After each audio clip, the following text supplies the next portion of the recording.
Hey guys, I've been wanting to do a video for you guys because I feel like texting back and forth doesn't really isn't as productive as being able to have a conversation. So I'd like to be able to have a conversation, which is really hard at this point. And even having like conversations over the computer is tough, like doing Zooms and things like that. Maybe that would be a good idea, but I feel like we need to be connected with each other because it's easy to get influenced by things that are around us without having conversation with, and that's part of what's going on is this social isolation and distancing and covering your face with a mask and all that stuff is so that people can't talk to each other.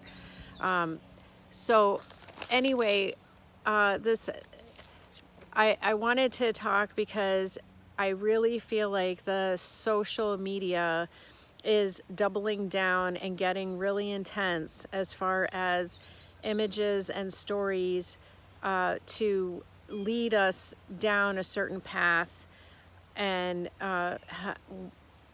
kind of making us feel like we need to go in a certain direction that might not be in our best interest or in the best interest of truth and justice. And we might be confused because of the things that were being shown and the stories that are being put before us about what truth and justice outcome would be for the situations that we're in. So basically the point that I think that needs to be made is that what's going on in our country and in the world right now is ultimately a battle between good and evil, the children of light and the children of darkness. That doesn't mean that the children of light are perfect or have all the answers or know everything or do everything the right way, but it's basically a battle it's an eternal battle that happens within our souls all the way out to the world stage in every level of life. And it's coming to a head as far as where people need to figure out what's going on, where they stand, and what they're going to decide to do. Because we're going to have to make a choice. Fence sitting is not going to be an option. It's very quickly becoming not an option. So there was the battle between light and darkness can be illustrated in the way that you can tell when something comes from darkness is the fruit of it. And the fruit of darkness is destruction, dissolution, dissolving, destroying, breaking down, hatred and killing, like destruction, right? And then the fruits of light are creation, building up,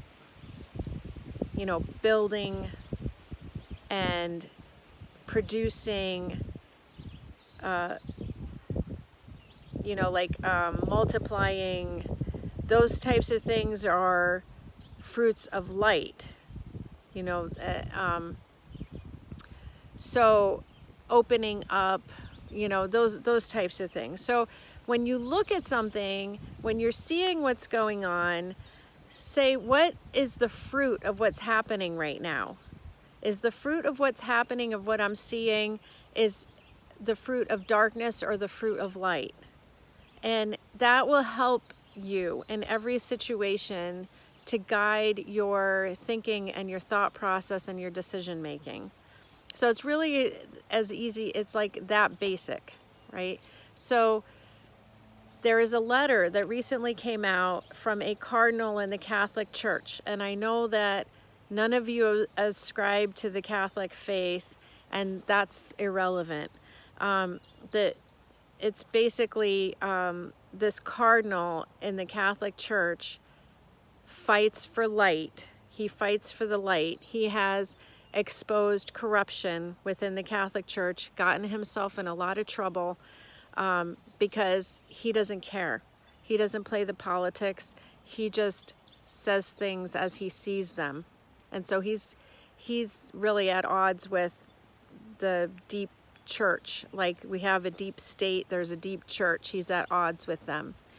He recently came out a few days ago with a letter that he wrote to President Trump, and I want to read it to you guys. It's Archbishop Vigano to President Trump, Children of Light and Darkness. So I'm gonna just show you the letter as I read it. This is the letter here. It's difficult because once you start a video, you can't like turn it around so that you can like show what's on the, you know, like how you can flip it. You can't do that once you start the video. So I'll do the best I can here. So it basically says, in recent months, we have been witnessing the formation of two opposing sides that I would call biblical: the children of light and the children of darkness. The children of light constitute the most conspicuous part of humanity, while the children of darkness represent an absolute minority. Just as a third of the angels went with the devil, and only, this isn't in the letter, this is me, but 2/3 remained with God. The people that are in charge of the politics and the government and the media and all of this are really not very many. Like the majority of the people are children of light. So that's just to encourage that we are the most powerful faction, the children of light. But we need to be on our guard and we need to be ready to fight. And yet the former, who are the children of light, are the object of a sort of discrimination which places them in a situation of moral inferiority with respect to their adversaries, who often hold strategic positions in government, in politics, in the economy, and in the media. I don't think this is working, so I'm just going to show myself. So in an apparently inexplicable way, the good are held hostage by the wicked and those who help them, either out of self-interest or fearfulness. So these two sides, which have a biblical nature, follow the clear separation between the offspring of the woman and the offspring of the serpent. On the one hand, there are those who, although they have 1,000 defects, that's us, we have 1,000 defects. We're the children of light, but we have 1,000 defects. Never claim to be perfect. And we have 1,000 weaknesses. Yet, we are motivated by the desire to do good, to be honest, to raise a family, to engage in work, to give prosperity to our homeland, to help the needy, and in obedience to the law of God, to merit the kingdom of heaven. On the other hand, there are those who serve themselves, who do not hold any moral principles, who want to demolish the family and the nation. They want to exploit workers to make themselves unduly wealthy. They foment internal divisions and wars and accumulate power and money. For them, the fallacious illusion of temporal well-being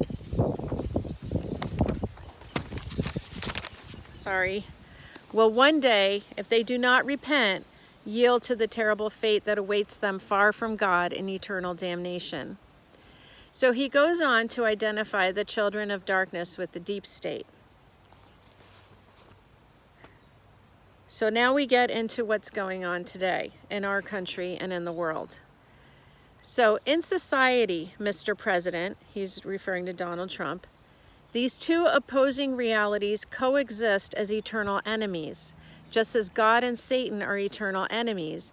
And it appears that the children of darkness, who we may easily identify with the deep state, which you wisely oppose, and which is fiercely waging war against you in these days, have decided to show their cards, so to speak, by now revealing their plans. They seem to be so certain of already having everything under control that they have laid aside that circumspection that until now had at least partially concealed their true intentions. The investigations already underway will reveal the true responsibility of those who managed the COVID emergency, not only in the area of healthcare, but also in politics, the economy, and the media. We will probably find that in this colossal operation of social engineering, he's calling the COVID crisis a colossal operation of social engineering, there are people who have decided the fate of humanity, arrogating to themselves the right to act against the will of citizens and their representatives in the government of nations. We will also discover that the riots in these days were provoked by those who, seeing that the virus is inevitably fading, people are not scared of the virus like they were, it's fading, so then what happens? The riots are provoked. So the social alarm of the pandemic is waning, necessarily have had to provoke civil disturbances because they would be followed by repression, which, although legitimate, could be condemned as an unjustified aggression against the population.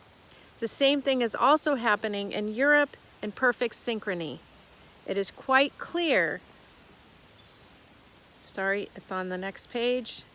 It is quite clear that the protest is instrumental to the purposes of those who would like to see someone elected in the upcoming presidential elections who embodies the goals of the deep state, who expresses these goals faithfully and with conviction.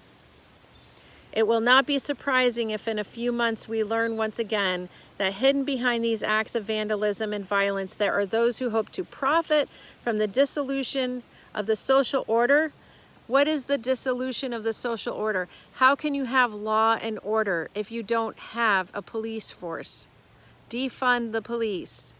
Dissolve the society. Dissolve the law and order. So, we will learn once again that the hidden behind these acts of vandalism and violence, there are those who hope to profit from the dissolution of the society, social order as to build a world without freedom. As to build a world without freedom.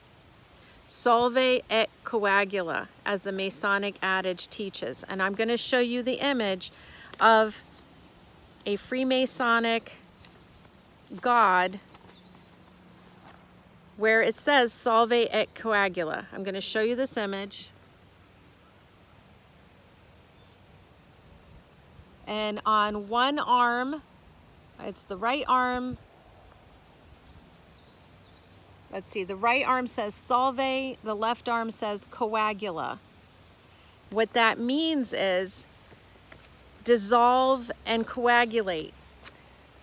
It's a long story, it goes back into the days of alchemy. It's an occult symbol, it's an occult statement, meaning you dissolve. So alchemy is when you turn lead into gold. You dissolve the lead and you bring it back together in a different form, which forms gold, right? That's the, so what they're talking about is dissolve society, dissolve culture, everything, and then rebuild it back into the new world order, which will result in taking away everyone's freedom. No one will have any freedom. They will control everything. Later, he says, for the first time, the United States has in you a president who courageously defends the right to life, who is not ashamed to denounce the persecutions of Christians throughout the world, who speaks of Jesus Christ as the right of citizens to freedom of worship, your participation in the March for Life, and more recently your proclamation of the month of April as National Child Abuse Prevention Month, are actions that confirm which side you wish to fight on, and I dare to believe that both of us are on the same side in this battle albeit with different weapons. Later, he identifies the mainstream media as a powerful tool of the children of darkness. So what I'm trying to say here is that when you see images of the terrible things that are going on in the world, whether, no matter who it's by, no matter what's going on, just keep in mind that ultimately that is what this comes down to.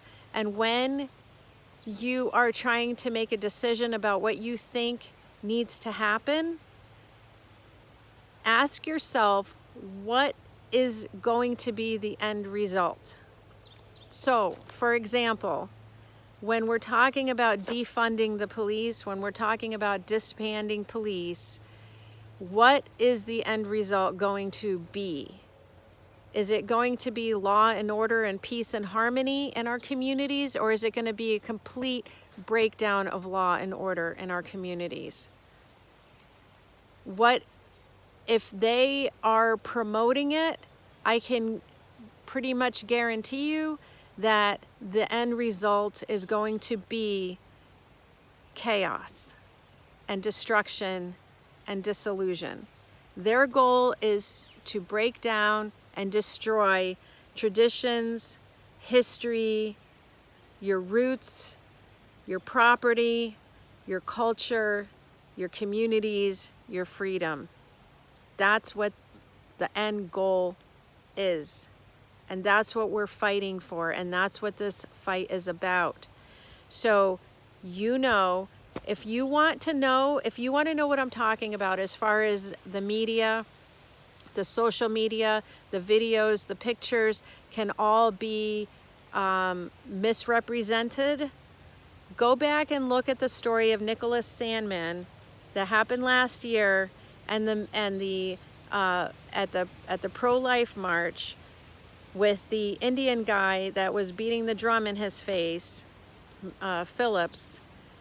Look at that video, and then go and look for the hour-long video, or look for Tucker Carlson basically has a 9-minute video where he explains the whole thing. There's another thing that we watched, Lara Has No Agenda, where it really just shows, like, the clips from it started with these black nationalists these kids were standing there waiting for the bus. They were waiting for a bus to take them home, and they were abused and called terrible things by these black nationalists. And then these Indians came from far away, 200 yards away, up to them and were confronting them. But immediately the media jumped on it and ruined this kid's life. So if you look at the little clip of the video of him that the media jumped on, they all formed an opinion about what was going on, and it was totally false. So that's what I'm trying to say. That's all I'm trying to say is be discerning. Don't jump to conclusions when you see things. And really the best thing to do at this stage, at this point, is just stay away from social media, because it is toxic right now. That's what I have to say about it. If you have anything different to say, basically all I'm trying to say is, when you are promoting, when you're fighting for something, when you're supporting something, ask yourself, what is the end result going to be? What is the solution for this? What is going to be better at the end of this? And if there is no answer for that, then it's probably not a good idea. All right. So if you guys want to respond, if you want to communicate, if you want to do a Zoom and just have a really respectful back and forth and talk about what's going on and what our ideas are and how we feel about things, I would love to do that.